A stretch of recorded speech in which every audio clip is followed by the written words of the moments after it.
저는 지난주 월요일부터 금요일 밤까지 세종대학교에서 진행되는, 여기서 세종대학교는 세종시에 있는 게 아니라 세종대학교는 서울에 있는 세종대입니다. 이거 잘못해서 세종시로 가는 사람이 있다고 그런 말을 들어서 깜짝 놀랐네요. 네, 농담이고요. 요즘 이런 말이 아재 개그에 통한다고 들었습니다. 이 대회에서 저는 그 기도합주의 코디네이터라는 그런 역할로 거기에 참여했습니다. 그래서 전체적으로 한 2,000여 명이 참여하는 집회인데요. 4번의 기도회 인도를 하고 2번 강의했습니다. 그래서 가서 준비하고 기도하고 진행하고 강의하고 이거 하다 보니까 그냥 금요일 밤이 되어 있더라고요. 그래서 제 얼굴이 까매진 걸 보고 목사님 잘 놀다 오셨어요? 라고 하시는 분들이 계시는데 놀지는 못했습니다. 그래서 정말 가서 바쁘게 지내다가 왔는데요. 특별히 기억에 남는 날이 있습니다. 4일째 되는 그 목요일 밤에 헌신과 결단의 순서가 있었습니다. 저 자신은 이 선교한국 대회에 2000년 대회에 참석했기 때문에 16년이 지나서 그때는 파릇파릇한 대학생으로 참여해서 헌신했던 그 시간이었습니다. 근데 이제 돌아보니 제가 이제 결혼을 했고 아이가 셋이고 그리고 한 목회자가 되어서 또 강사가 되어서 이제 그 자리에 서 있다는 게 참 여러 가지 감정을 갖게 했습니다. 근데 그 헌신과 결단의 순서에서 이제 거기에 나오신 목사님, 이제 쉽게 말하면 이 순서는 뭐냐면 여러분 선교사로 나갈 사람들을 이렇게 결단하게 하고 또 그 선교사는 아닐지라도 다른 형태의 어떤 선교적 삶을 살겠다라는 그 결단의 순서입니다. 근데 그 순서를 갔는데 그 목사님이 했던 이 말이 되게 기억이 남습니다. 우리는 이제까지 수많은 수련회를 경험했을 것이고 그때마다 다짐하고 결단했지만 삶이 변화되지 않는 것으로 아마도 이런 순서가 부담스러울 것입니다. 그래서 가장 쉬운 반응은 결단하지 않는 것입니다. 결단하지 않으면 어떤 실패의 쓴맛도 맛보지 않을 것입니다. 반대로 결단하면 실패를 맛볼 것입니다. 홀링할 때 좀 분위기 좋게 만들어서 감정 자극하면 더 많은 사람이 헌신할 텐데 이런 말로 그 순서를 인도하더라고요. 근데 저는 이 방법이 맞다고 생각합니다. 제 자신을 볼 때 정말 그 자리에 그 말을 듣고 나서 굉장히 수많은 그 청년들이 이제 헌신서를 작성하고 그리고 하는 모습들을 보면서 그거 아세요? 나이가 드니까 그리고 이쯤 되면 우리들 마음에 아마 여기 있는 우리 모두가 아마 가질 수 있는 마음이라고 생각하는데요. 되게 심술궂은 마음이 들더라고요. 무슨 마음이 드냐면 결혼하고 애 낳으면 쉽지 않을 텐데 그거 지킬 수 있으려나? 몇 주 가려나? 어떤 이런 심술궂은 마음이 아마도 어른들의 마음, 나이가 들수록 하나님께 헌신한 경험이 있는 사람들 아마 그런 마음이 우리 안에 드는 것 같습니다. 우리는 나이가 들수록 결단, 헌신, 그리고 다짐 이런 말들이 우리의 삶에서 사라지는 것을 보게 됩니다. 참 비참한 표현. 그래서 우리 어른들이 하는 쉬운 표현들이 뭐냐면 그것 나도 다 해봤는데 안 되던데 이 말처럼 되게 고약한 말이 없어요. 그쵸? 이런 말을 내 입술에서 하고 있으면 참 비참함이 느껴질 때가 있어요. 젊었을 때 누가 헌신 안 해봤나? 누가 다짐하지 않았나? 어쩌면 생각해보면요, 우리는 매 주일마다 우리가 회개의 시간을 통해서 우리 모두는 다시 다짐하고 돌이키는 시간을 가져요. 근데 제가 알아요. 우리는 주일마다 우리가 회개의 시간을 갖잖아요. 하지만 여러분들의 심리 상태가 어떤지 저는 대강 알고 있습니다. 왜냐하면 저도 여러분에게 포함되는 우리이기 때문에. 뭐냐면 회개해도 새로 또 내일 또 죄질 텐데 또 뭐 똑같은 삶을 살 텐데. 그래서 우리 모두는 주일 예배 그리고 회개의 시간 그래서 주일마다 어쩌면 우리는 다시 다짐하고 재헌신을 하고 그리고 하나님 앞에 우리가 다시 한번 복음을 재발견해야 될 텐데 우리 안에는 주일날 예배에 참석하면서도 그런 기대감도 없고 또 그런 은혜와 그런 결단을 하는 게 우리 안에 약화되었다는 걸 우리 모두가 느끼게 될 것입니다. 그런데 말입니다. 주님은 실패할 것을 알면서도 고백했던 베드로의 고백을 어떻게 생각하셨을까요? 아마도 지난 목요일날 세종대에 있던 그 2,000여 명이 넘는 그 젊은이들이 하나님 앞에 헌신서를 작성했을 텐데 하나님은 그 헌신서 작성하는 모습을 보고 지키지도 못할 약속들을 하고 있네, 이것들이 이렇게 보셨을까요? 아니면 주님은 그런 고백을 실패할 줄 알면서도 하는 우리 믿음의 사람들의 고백을 주님은 어떻게 보실까요? 저는 이 부분을 오늘 다루고 싶습니다. 오늘 말씀을 통해 저는 여러분 안에 다시 한번 고백과 다짐, 결단의 의미를 다시 한번 살펴보고 여러분 안에 다시 한번 재헌신하는 시간, 재다짐을 하는 시간, 그런 시간을 여러분이 가졌으면 그런 은혜가 여러분에게 부어지기를 바랍니다. 다시 한번 내 신앙 일어나자, 다시 한번 새롭게 하자 라는 그 마음의 고백이 우리 안에 일어나기를 바랍니다. 오늘 본문에서는 우리는 반복해서 고백에 실패하는 베드로를 보게 됩니다. 우리가 지난주에 말씀에서 8장 말씀에서 베드로가 주는 그리스도시입니다 라고 고백했지만 곧바로 그 주는 그리스도시라고 말하는 그 고백의 의미를 모름으로 말미암아 주님께서 원하시는 삶의 방법과 목적을 향해서는 동의하지 않는 모습, 즉 십자가로 나아가는 모습에 대해서는 전혀 동의하지 않는 모습에 대해서 우리는 말씀을 살펴봤고 그 실패를 봤는데요. 오늘 말씀에도 보니까 또 실패가 나옵니다. 근데 저는요, 좀 마가복음 보는데 물론 다른 복음서에도 등장하지만 왜 이렇게 마가복음은 이 베드로라는 사람을 굉장히 주목해요. 굉장히 집중돼 있어요. 그 증거로 뭐냐면 주는 그리스도시요 살아계신 하나님의 아들이라고 베드로가 고백하잖아요. 근데 마가복음의 시작이 뭐였죠? 한번 봐봐요. 마가복음 1장 1절이에요. 다 함께 읽겠습니다. 시작. 하나님의 아들 예수 그리스도의 복음의 시작이라. 이 말이 베드로가 했던 고백을 그대로 가지고 시작하는 거예요. 되게 마가복음과 베드로는 매우 좀 친밀해요. 특별히 이 마가라는 사람, 다른 성경에는 마가라 불리는 요한, 마가 요한이라고 불렀어요. 이 마가라는 것은 로마식 이름이에요. 마르콘이라는 이름의 이름이고 요한은 유대식 이름이에요. 쉽게 말하면 우리가 미국 사람들, 미국에 가 있는 한국인들은 이름을 두 개 가지고 있잖아요. 한국 이름과 미국 이름, 영어식 이름. 그래서 그 두 가지가 마가 요한이라고 불리는 거예요.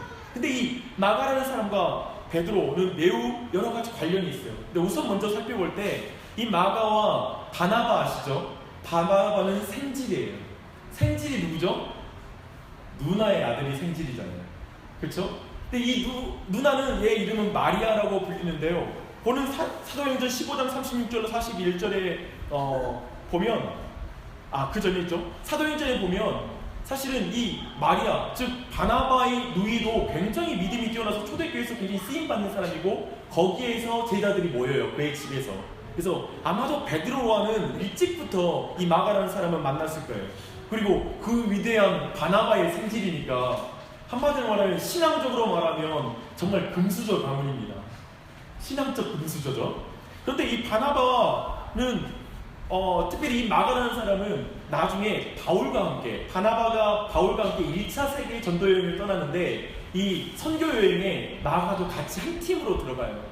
근데 문제는 나중에 이 마가가 함께 여행을 하다가 밤빌리아라는 지역에서 그 함께 가는 팀에서 이탈해요. 왜냐면 그가 너무 힘들게 느꼈나 봐요. 그래서 계속해서 여행을 끝까지 마치지 못하고 멈춘 거죠. 여하튼 이것 때문에 2차 여행 때 바나바가 또 다시 바울에게 마가를 다시 합류시켜서 여행을 떠나자 했는데 그것에 대해서 바울이 받아들이지 않아요. 왜냐하면 그때 함께 하다가 이탈했다는 이유 때문에 이제 그걸 받아들이지 않는 것이죠.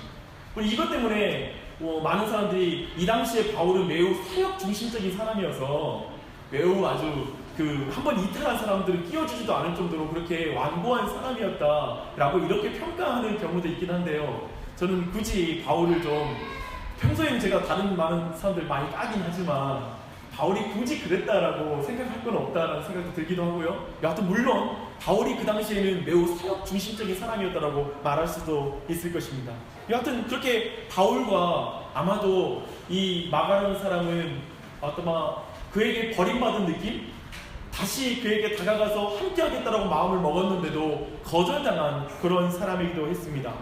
그런데 그 두 사람은 나중에 관계를 회복해요. 그래서 바울이 나의 아들이라고 부를 정도로, 그가 내게 매우 유익한 사람이라고 이렇게 부를 정도로 관계를 회복해요. 그러니까 우리 최소한 관계 깨졌단 말 들으면 이유 알고 싶어 하실까봐 잠깐 언급하고 넘어가요. 근데 이 관계가 회복될 때까지, 이제 이렇게 바울과 관계가 회복될 때까지 이 마가는 어떻게 지냈을까요?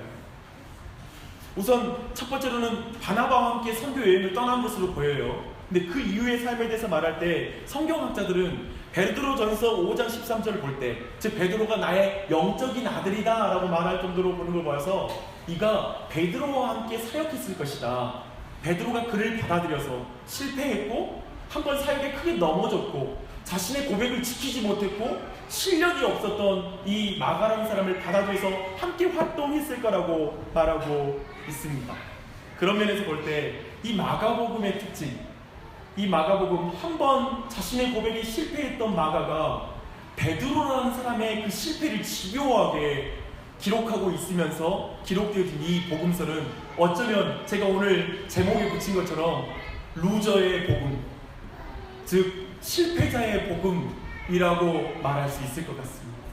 약한 자의 복음, 실력이 없는 자의 복음, 그런 복음으로 이해할 수 있는 게 오늘 말씀일 것입니다. 근데요, 이제 한번 더 살펴보게요. 베드로의 반복된 실패. 지난번에 말씀에서 우리는 베드로가 예수님이 내가 반드시 죽을 것과 그리고 내가 고난을 당할 것과 다시 살아날 걸 말씀하셨을 때 베드로가 꾸짖었다라고 말했잖아요. 근데 오늘 본문 보면 베드로라는 사람이 끝내줍니다. 우리 베드로 형 또 예수님을 꾸짖습니다. 예수님이 또 고난에 대해서 말씀하고 있거든요. 한번 봐보게요.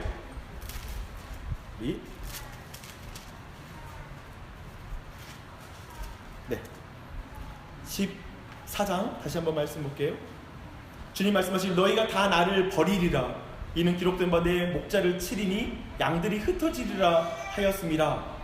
이렇게 말씀하시죠. 근데 이것에 대해서 베드로는 화를 내죠. 그리고 또 베드로는 여기에 대해서 또 흥분해서 그렇지 않다라고 이렇게 말하는 것을 보고 있습니다. 베드로는 굉장히, 마가는 베드로를 굉장히 자세히 기록하고 있어요. 그리고 그 치부를 분명히 드러내요. 너희가 다 나를 버리리라고 말씀했는데 베드로는 다 버릴지라도 나는 그리하지 않겠나이다 라고 말해요. 다른 사람과 비교해서 굉장히 난 자신감이 있습니다 라고 말해요. 이런 비교해서 자신감을 얻는 것을 가난한 자신감이라고 말해요. 근데 그런 교만한 사람이었어요. 이걸 다른 식으로 표현하면 또 한 가지, 또 이후에 30절로 31절 보니까 또 예수님을 꾸짖어요. 예수님이 그 말을 듣고 나서 말씀하시거든요. 30절, 예수께서 이르시되 내가 진실로 내게 이르노니 오늘 밤 이 밤 닭이 2번 울기 전에 내가 3번 나를 부인하리라. 이번엔 더 구체적으로 말을 해요. 근데 또 베드로가 이번엔 뭐라 하냐면 힘있게 말하되라고 성경은 표현하고 있어요. 예수님이 핏대를 살짝 세우시니까 목에 핏대 5개 세우고 머리에 핏대를 한 2개 세우는 거예요. 힘있게 말하되 내가 주와 함께 죽을지언정 주를 부인하지 않겠나이다 하고 모든 제자도 이와 같이 말했다라고 말하고 있습니다. 이 말 참 재밌지 않으세요?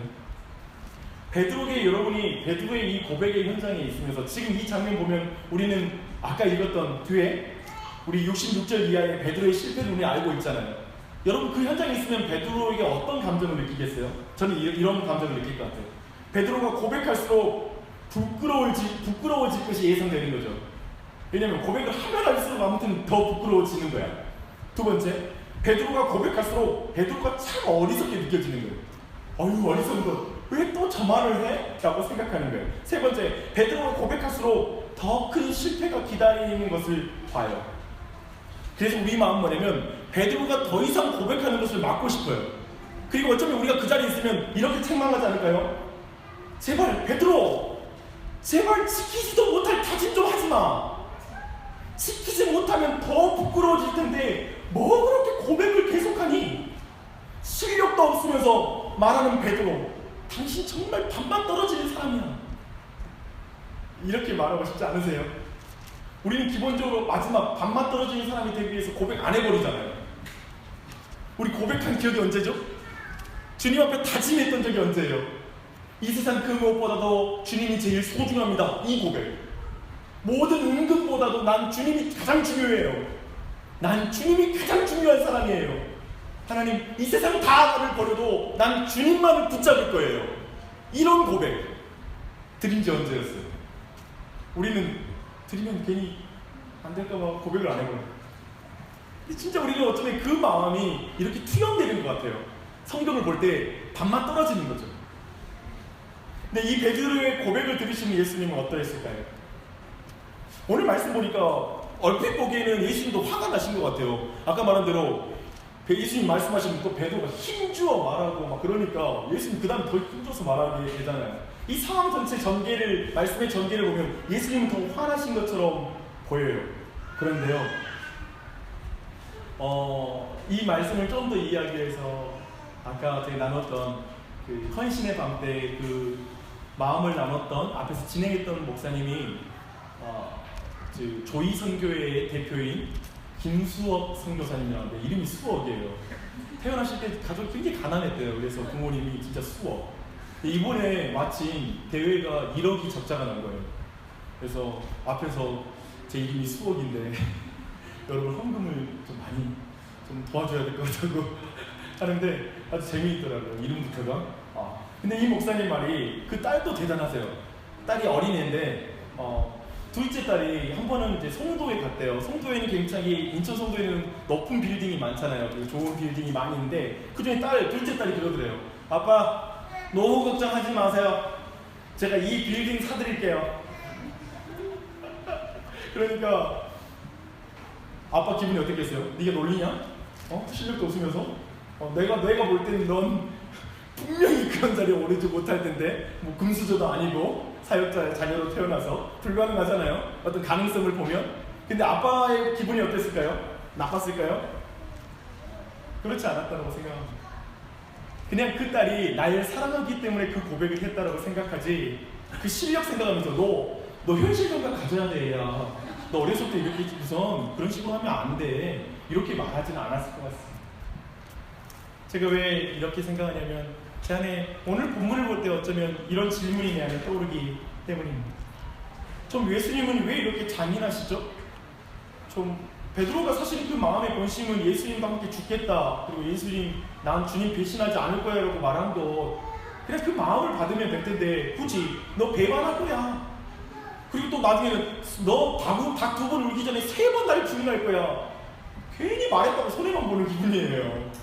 고백했다면 큰일 날 것 같아요. 제가 여기서 지금 보고 싶은 질문이 뭐냐면 지킬 수 없는 고백을 예수님은 싫어하시는가요? 예수님은 우리가 지킬 수 없는 고백을 싫어하실까요?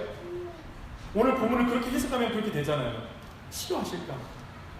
얼핏 보면 예수님께서 지킬 수 없다고 말해도 자기 열심으로 고백하고 다짐하니까 베드로가 하는 고백이 역겨워서 넌 더 큰 실패로 난 너를 깨뜨려버릴 거야. 나 지킬 수 없는 약속 너무 싫어. 그래서 그 약속도 못하게 만들려고 이렇게 말씀하시는 것일까요? 그렇게 말씀을 해석한다면 고백하지 않는 게 낫습니다. 교회 다닐 때 가능하면 예수님으로부터 멀리 떨어지십시오. 베드로처럼 함부로 예수님 권한다고 하는 그 뜰, 대제사장의 안뜰까지 들어갔다간 여러분 더 큰 실패를 경험합니다. 예수님 뒤쫓다가는 더 깊은 죄책감에 빠질 것입니다. 다짐했다간 안 됩니다. 나서지 않는 게 낫습니다. 자고로 교회 생활은 조용히 하는 게 낫고 신앙생활은 아무도 모르게. 우리가 큰 교회에 가는 이유는 한 가지잖아요. 익명성. 가서 아무도 나를 못 알아보고 그냥 조용히 드리고 예배드리고 나올 수 있기 때문에 큰 교회 가는 게 가장 큰 이유라고 오늘날 많은 사람이 말하고 저도 거기에 동의합니다. 아마도 다른 이유도 있겠죠. 아마도 그 이유에 대해서 말하지 않아서 죄송하고요. 다 생각나지 않으니까. 근데 여하튼 그렇다고요. 조용히 신앙생활하는 게 나아요. 예수님께서 지킬 수 없는 고백을 너무 싫어하는 분이라고 여러분이 생각한다면 가능하면 예수님을 깊이 쫓아가지 마십시오. 고백도 다짐도 쫓지도 않으면 실패도 없습니다. 배반도 하지 않습니다. 배신도 없습니다. 그렇겠죠. 그렇게 볼 때 예수님은 지금 베드로에게 이 예언을 하신 이유, 구체적으로 예언하신 이유, 그 목적은 다른 곳에 있다라고 저는 생각합니다. 여러분 보십시오. 베드로가 얼마나 비참하게 실패하는지 66절로 70절, 71절 보면 여종 하나의 증언에 예수님과 함께한 것을 부인한 베드로를 보게 됩니다. 여종 하나라는 표현은 성경에서 중요한 표현인데 여종은 굉장히 사회적 진분에서 굉장히 낮은 지위예요. 그리고 하나예요. 둘도 아니고. 한 사람의 증인은 성립되지 않아요. 이스라엘을 보면. 왜냐하면 두 사람 이상이 증인이 서야지만 그것이 실효적인, 그리고 사람들이 귀 기울일 수 있는 말이죠. 여종 하나의 말은 사람들이 많이 귀 기울이지 않는 증언이에요. 근데 그 증언 앞에도 베드로가 화들짝 놀라서 그거와 나는 함께한 적이 없어요 라고 부인해요. 또 다른 여종의 고발에 또 다른 여종이었는지 그 동일한 여종이었는지 알 수 없어요. 그 여자를 저는 계속 쫓아오다가 쫄쫄 와서, 왜냐면 다른 곳으로 이동했거든요. 그러니까 앞들에 있다가 뭐 안뜰로 이동했던, 이렇게 이동을 했거든요. 그랬으니까 그 여종의 고발에 예수님의 도당인 것을 부인했다고 말해요. 이번에는 뭐냐면, 생각해요. 예수님과 함께 있는 것은 좀 가벼운 부인이기도 하잖아요. 두 번째는 내가 예수님의 제자인 걸 부인하는 거예요. 나 예수님의 도당 아니에요 라고 지금 부정하고 있는 거예요. 근데 세 번째는 뭐냐면, 곁에 서 있는 사람들의 고발에 이제 베드로는 예수님이 누구인지 예수님을 부인했다고 말해요. 이제 스승을 부인하는 거예요. 저주하면서. 물론 그 저주가 이거 거짓말이면 나한테 저주가 떨어져도 괜찮아라고 하는 저주인지, 아니면 예수님을 저주한 저주인지 우리는 생각해 봐야 될 것입니다. 여하튼 저주하면서 예수님을 부인하는 거예요. 점점. 그리고 나락으로 떨어지는 것입니다. 그런데 오늘 말씀 보니까 이제 그 말을 하고 나서 이제 닭이 울게 되고, 그 순간 그는 예수님께서 하신 말씀, 오늘 밤 닭이 울기 전에, 두 번 울기 전에 너가 세 번 부인한 것이 기억났다라고, 그것이 생각나서 그가 나가서 슬피 울며 통회했다라는 말씀이 나옵니다. 근데 이 말씀에 대한 누가복음의 말씀을 보니까 여기에 추가되는 게 있어요. 뭐냐면, 그 순간 예수님이 베드로를 보시니, 예수님이 세 번째 부인할 때 예수님이 베드로를 보신 거예요. 둘이 눈빛이 부딪힌 거예요, 예수님. 그리고 그때 베드로는 생각한 거예요. 예수님이 하신 그 말씀, 오늘 밤 내가 나를 닭이 두 번 울기 전에 세 번 나를 부인할 것이다. 그 말이 생각나서 그는 나가서 슬피 울고 통회했다라고 말하고 있습니다. 여러분, 베드로는 자신의 고백이 실패할 것이라고 하시는 예수님의 말씀이 아마도 너무 싫었을 거예요. 그쵸? 자기는 진심으로 말하는데 왜 진심을 거부하십니까? 나 진짜인데 왜 그러세요? 그런데 그는 예수님의 시선과 그 예언의 말씀이 그대로 나한테 지금 이루어졌다는 사실 앞에 그는 중요한 걸 깨닫습니다. 이것이죠. 주님은 나의 실패를 알고 계셨구나. 나의 고백의 실력을 다 알고 계셨구나. 베드로는 그런 예수님 앞에서 자신의 고백으로, 그렇게 정말 고집하며 주 앞에 고집했던 자신의 고백이 너무 부끄러웠을 것이고 마음이 아팠을 것입니다. 자신의 실력 없음을 분명히 직시했을 거예요. 고백하지 않았으면 자신의 실력을 직시할 이유도 없었겠죠. 하지만 그가 그토록 고백했기 때문에 자신이 예수님을 따를 수 있는 실력이 없다는 것, 고백을 지킬 수 없는 실력이라는 걸 그는 깊이 뼈저리게 느끼는, 아마 제자들 중에서 가장 깊이 자신의 연약함을 느끼는 비겁함과 비열함과 그런 모든 걸 느꼈던 사람이 베드로였을 것입니다. 그러나 그 부끄러운 자리에서 저는 확신합니다. 베드로는 예수님의 사랑을 느꼈을 것입니다. 내가 실패할 것을 알고 계시면서도 나를 사람을 낚는 어부가 될 것이라고 처음 말씀해 주셨습니다. 내가 실패할 것을 다 아시면서도 그분은 나를 사랑하시는 분.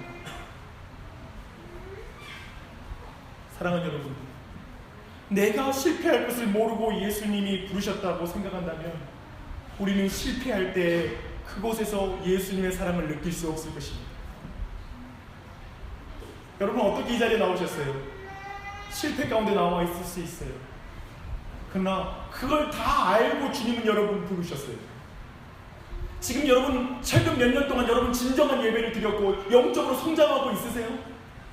영적으로 깊은 침체에 들어가 있지 않으세요? 정말 예전에 그토록 주님을 향해 고백했던 그 고백이 다 사라져버리고 그저 식어진 가슴으로 지금 신앙생활하고 있고 어떤 거대한 침체 속에서 헤어나오지 못하고 계세요. 주님이 그거 알고 부르셨어요. 주님 그거 알고 부르셨어요. 여러분 의지 바닥한 거 아세요?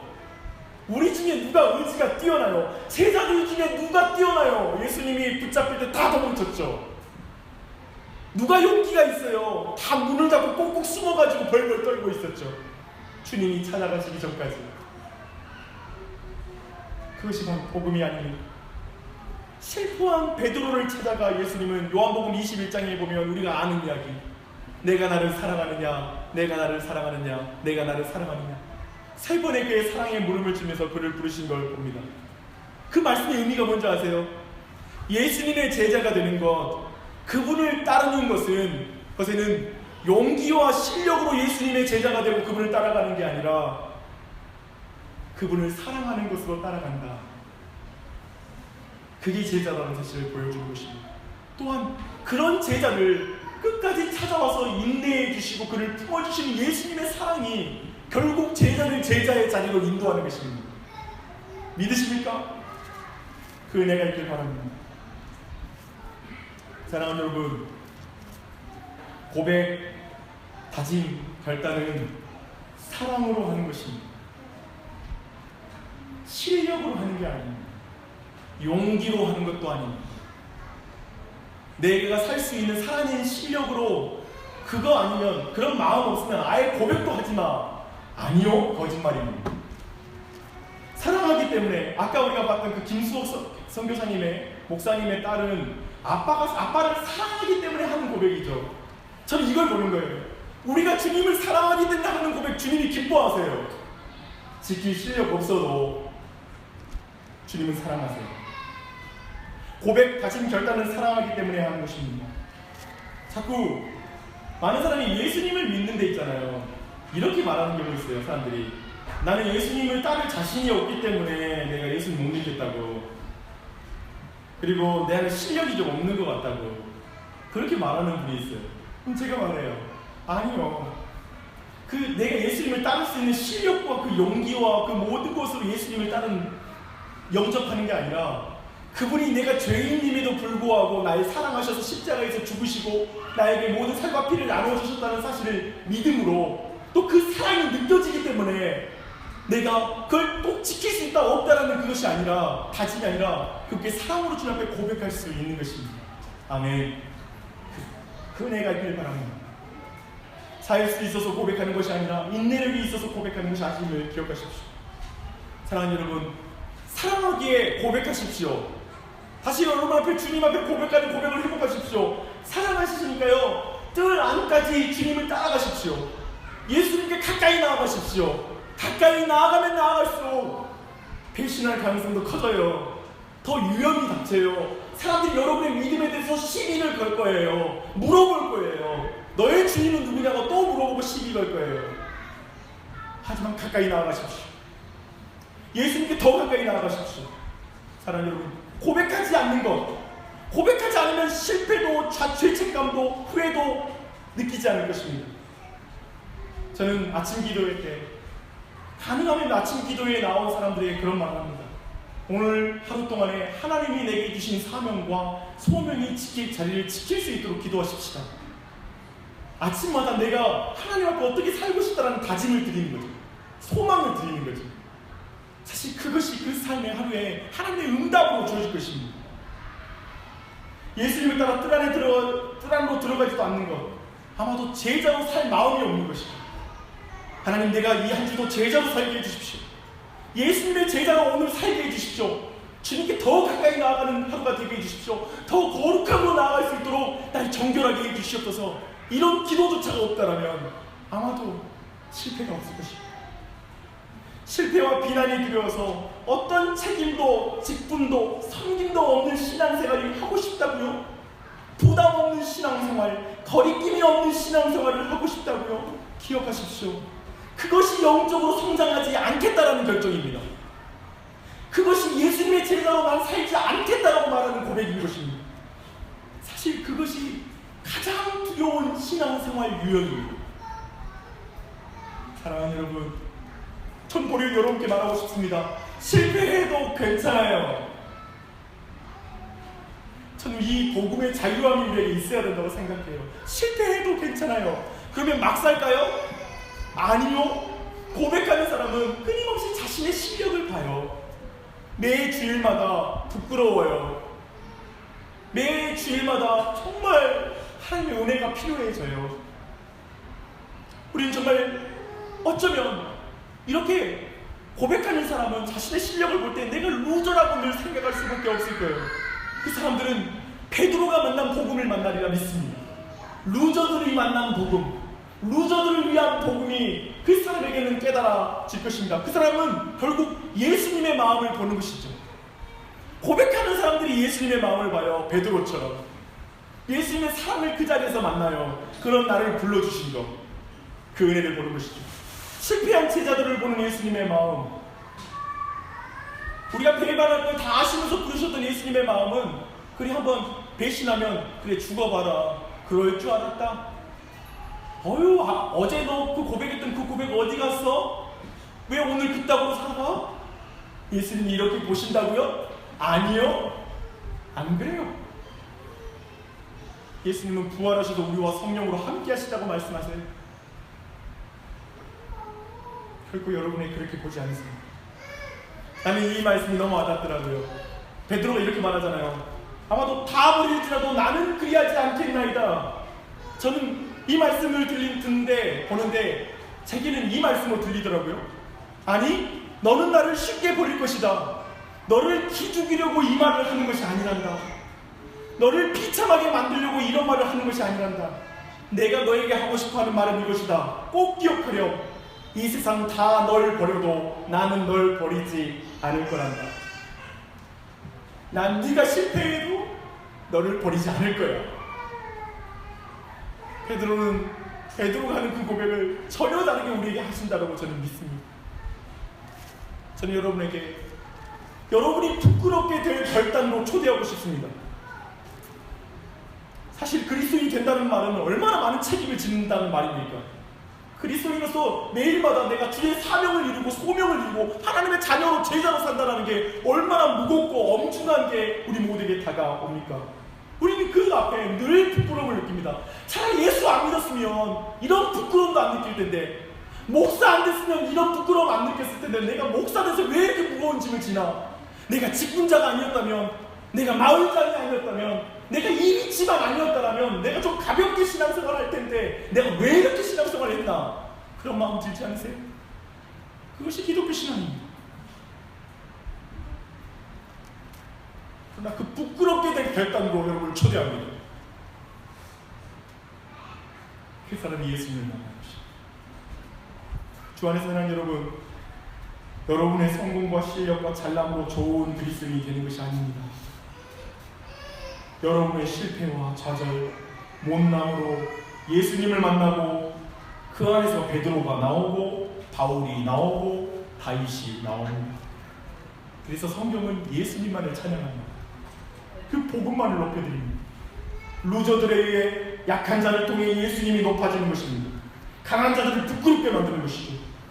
이 복음을 만나는 은혜가 여러분에게 있기를 바랍니다.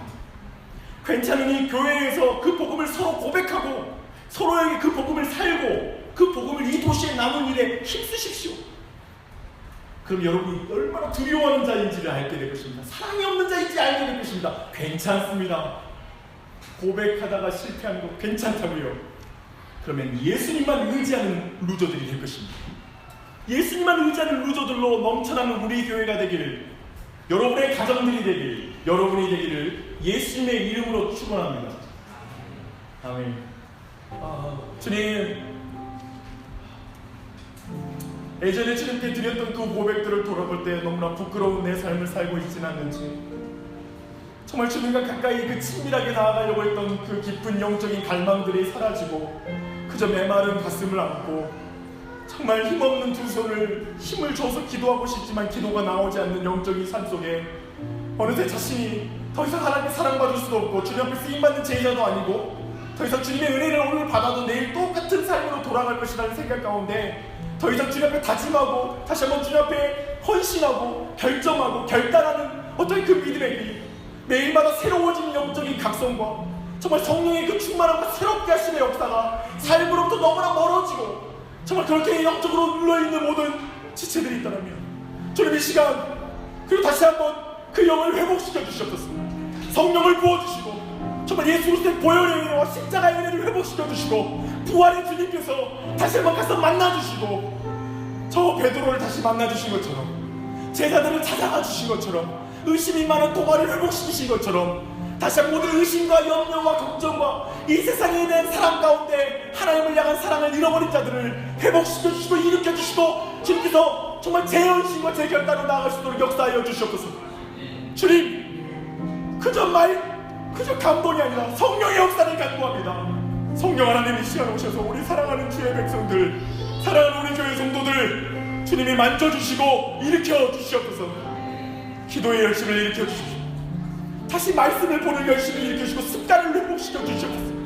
거룩한 습관을 다시 세워나가게 하여 주시옵소서.